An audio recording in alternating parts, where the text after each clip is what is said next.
আমাদের প্রত্যেককে আন্তরিক শুভেচ্ছা জানিয়ে আজকে একটি গুরুত্বপূর্ণ বিষয় এবং তার সাথে আরও কয়েকটি প্রাসঙ্গিক বিষয় নিয়ে আমি আপনাদের কাছে আমাদের বক্তব্য রাখব এবং তারপরে আপনাদের যদি প্রশ্ন থাকে উত্তর দেওয়ার চেষ্টা করব। বিষয়টা হচ্ছে আমাদের বিভীষিকাময় দেশভাগের কারণে 1947 সাল থেকে অদ্যাবধি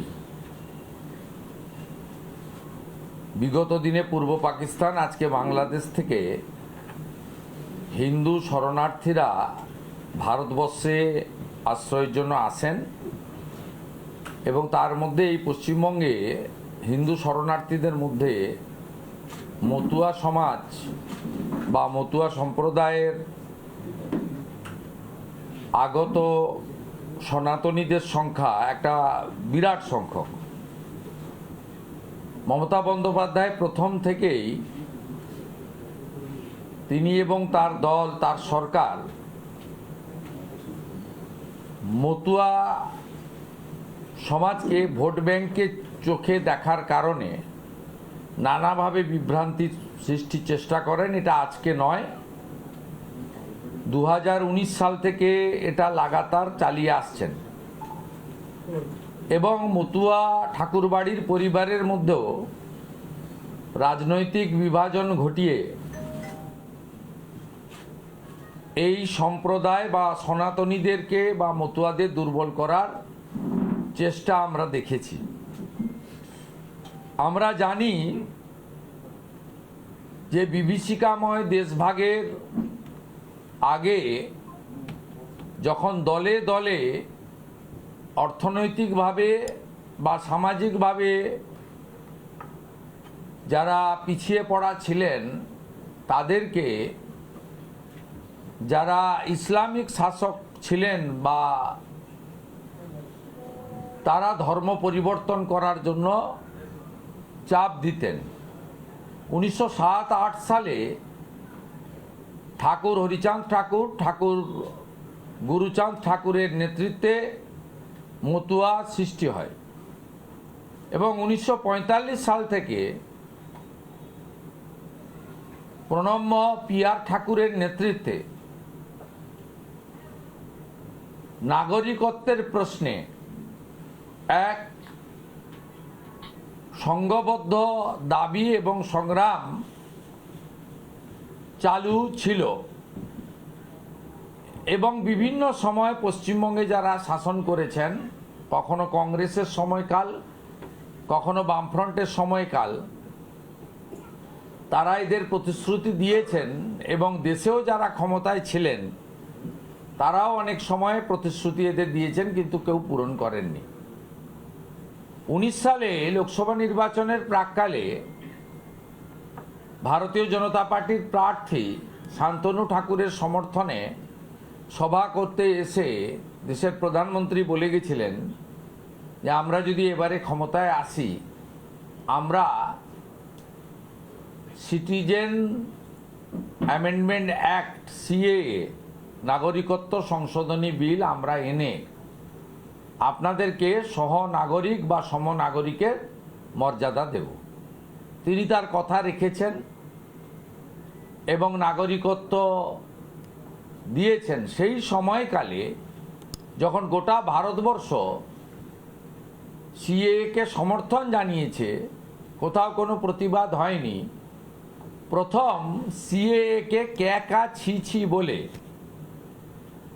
কলকাতার উত্তরের সিথির মোড় থেকে শ্যামবাজার পাঁচমাথার মোড় পর্যন্ত মমতা ব্যানার্জি মিছিল করেছিলেন যে এই সিএএ মানে এনআরসি, এতে মুসলিমদেরকে ভারতবর্ষ বা পশ্চিমবঙ্গ থেকে বের করে দেওয়া হবে এবং যারা রয়ে যাবেন তাদের ডিটেনশন ক্যাম্পে পাঠানো হবে।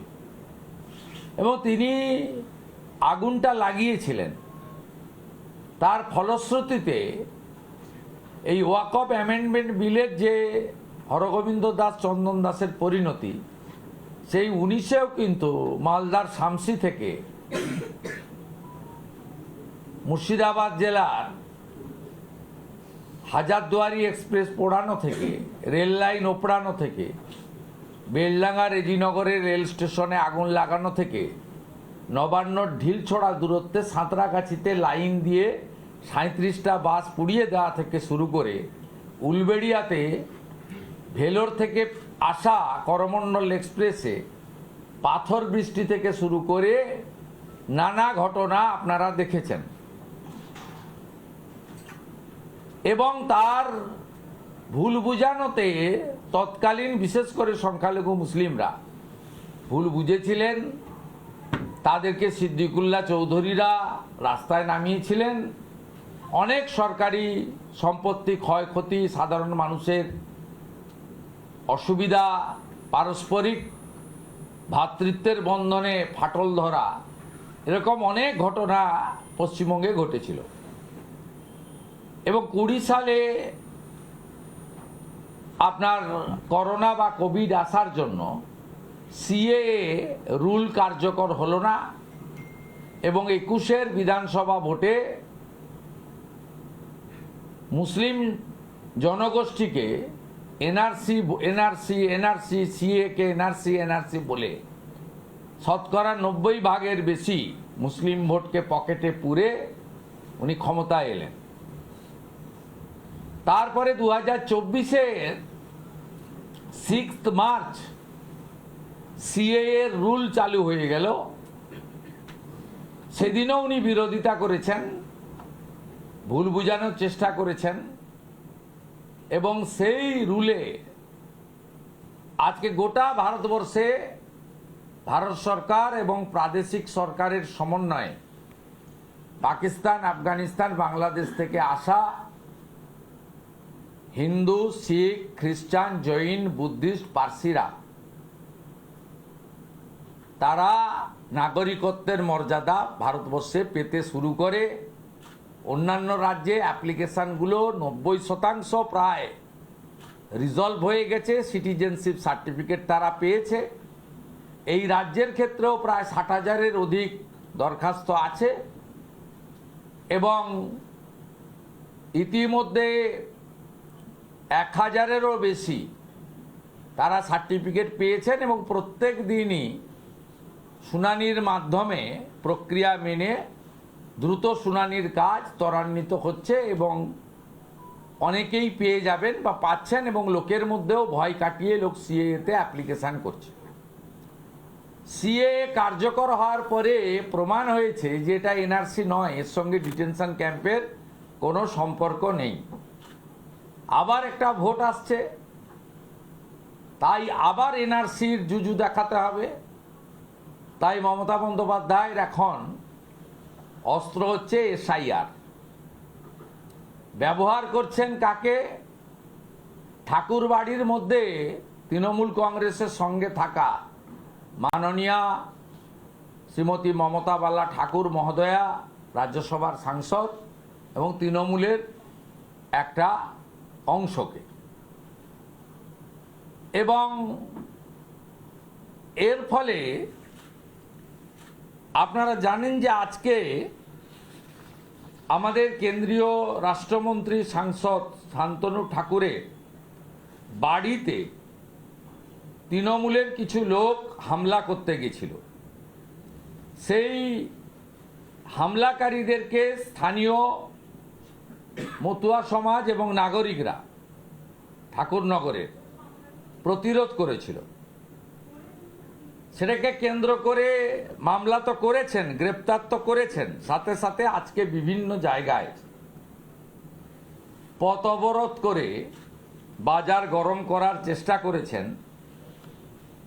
সেই কারণে আজকে আমাদের এই সাংবাদিক সম্মেলনের মধ্য দিয়ে আমরা বিশেষ করে হিন্দু শরণার্থী মতুয়াদের পাশে নরেন্দ্র মোদীজি যেভাবে দাঁড়িয়েছেন, তার কথা রেখেছেন, যেভাবে একদিকে দেশের স্বাধীনতার পরে একমাত্র প্রধানমন্ত্রী, কোনো প্রধানমন্ত্রী মুখ্যমন্ত্রী ঠাকুরের জন্মস্থান বর্তমান বাংলাদেশের ওরাকান্ডিতে যাননি, যেখানে আমাদের যশস্বী প্রধানমন্ত্রী নরেন্দ্র মোদী গিয়ে সেখানে প্রণাম নিবেদন করে এসেছেন।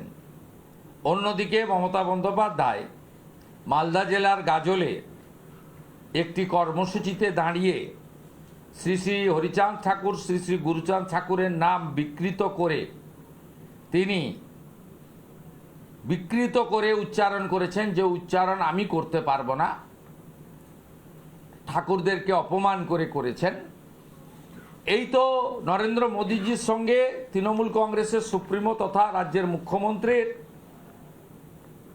সম্মান এবং মর্যাদার প্রশ্নে মানসিকতার ভিন্নতা, এই দুটো ঘটনার মধ্য দিয়ে আমরা তুলে ধরতে পারি। নানা ধরনের কন্টেন্ট দেখার জন্য লাইক করুন, শেয়ার করুন আমাদের ফেসবুক পেজ, সাবস্ক্রাইব করুন আমাদের ইউটিউব চ্যানেল। পাশাপাশি অন্যান্য ব্রেকিং নিউজের জন্য অবশ্যই চোখ রাখুন রিপাবলিক বাংলায়।